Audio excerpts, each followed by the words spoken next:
Hi, I'm Matt with Keeping a YYC. Today we're joined by Shy Weeks with Vertical Horizons Guiding. Hi, Shy, how are you? Great, and yourself? I'm fantastic. Thanks for asking. We'll get right into it and we'll have you tell us a little bit about your business. All right. Well, I've been working in the outdoor industry for about 10 years now. 8 of those, I was working as the climbing programs coordinator and head route setter for the University of Calgary Outdoor Center. Unfortunately, that position came to an end fall 2019 with the Alberta budget cuts, but I used that as an opportunity to pursue my dream of having my own guiding company. So I started Vertical Horizons Guiding. This guiding company is for outdoor rock climbing. We offer programs for the climbing curious, skills program for indoor climbers looking to take their skills outside, and advanced technical programs for climbers looking to expand their knowledge. Okay, so you pretty much have everybody covered, right? From beginner to advanced, it sounds like. Yeah, absolutely. I'm going to be trying to work specifically with families, women, and adaptive populations. So I'm going to try to narrow it down a little bit. So most of the programs I will run will be mostly beginner. However, I love doing the more advanced stuff as well. Okay, I'd imagine yourself, you're more advanced, so it's a little, can be a Yeah, it's a challenge. great challenge. There's a lot of really great skills and really complicated concepts that you can play with, and that's the challenge is always fun. So I'm actually curious. I do some indoor climbing and I enjoy it quite a bit. I've wanted to go to the mountains and do it outdoor because it just looks awesome. To be honest, I just never have done it because it just seems less accessible. I don't know how to do it or who to go with, where to go, what equipment I need, all that stuff. So would you provide all that kind of stuff so someone wouldn't have to worry, or how do you run it? Absolutely. So I provide all the equipment and we go out and we can tailor programs to what your skill level and interests are. Most people are like you, where they've climbed indoors and they're curious about going outside, but they just don't have the equipment and the knowledge to go outside and do so. So I take people out, and I really love to do instructional based programs so that I can teach you those skills so that if you want to build yourself up to going outside on your own, that you can do so. Okay, that's perfect. I'll have to give you a call after this actually. Great. So my next question is, what have you been doing to adapt in this environment right now?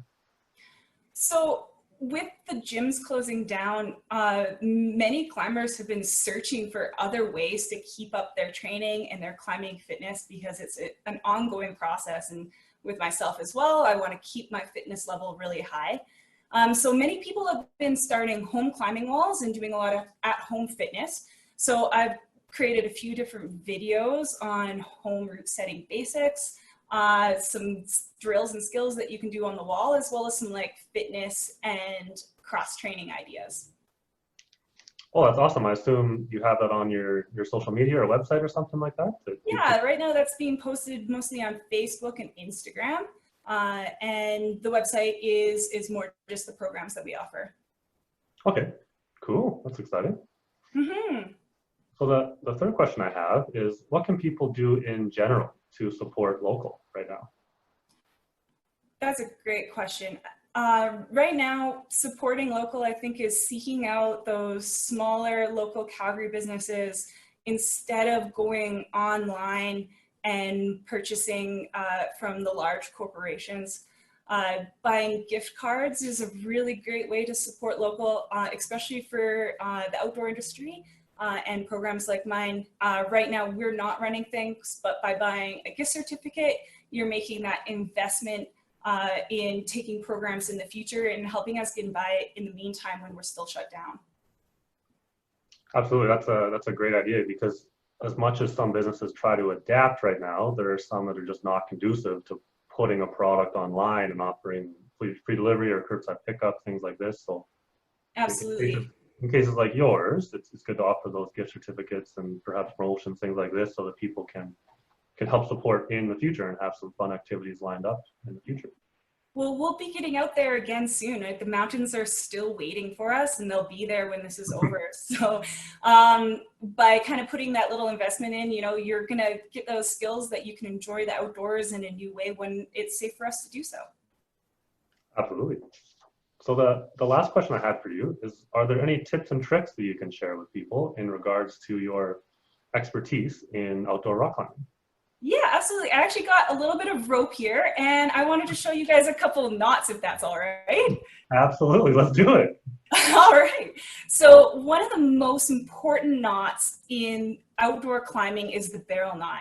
This knot is put in the ends of the ropes when you're lead climbing and the ends of your ropes when you're rappelling. To make the barrel knot, you're going to take about a foot of slack from the end, and then you're going to wrap it around itself 2 full times, and then come up from the bottom through the middle of the knot and take out any of the slack in it by pulling gently.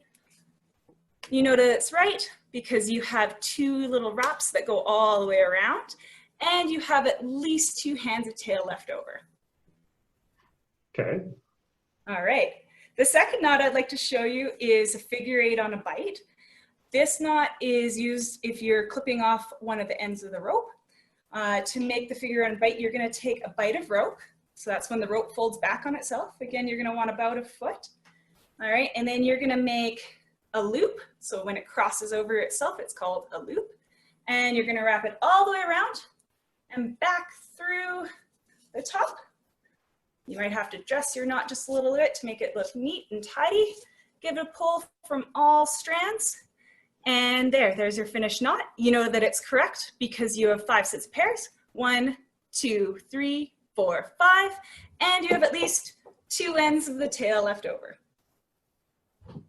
Perfect. So this is the kind of stuff that when someone were to go climbing with you, you'd be showing them live how to do all this stuff, make sure everybody's comfortable with it, and get them set up in these knots and probably a whole bunch of others, I'm assuming, to keep everybody safe when you're out there. Yeah, that's right. Yeah, there's so many skills to learn for rock climbing. So we start off with a progression, starting from the very basics, and we'll slowly add on and give you lots of times to practice. Perfect. Cool. Well, that's all the questions that we had for you today, Shai. I really appreciate you taking the time to join us. And we do ask that you end the interview off by looking in the camera and just stating your name and your business name and asking the people that are watching to keep it local, keep it YYC. All right. My name is Shai Weeks with Vertical Horizons Guiding. Keep it local, keep it YYC.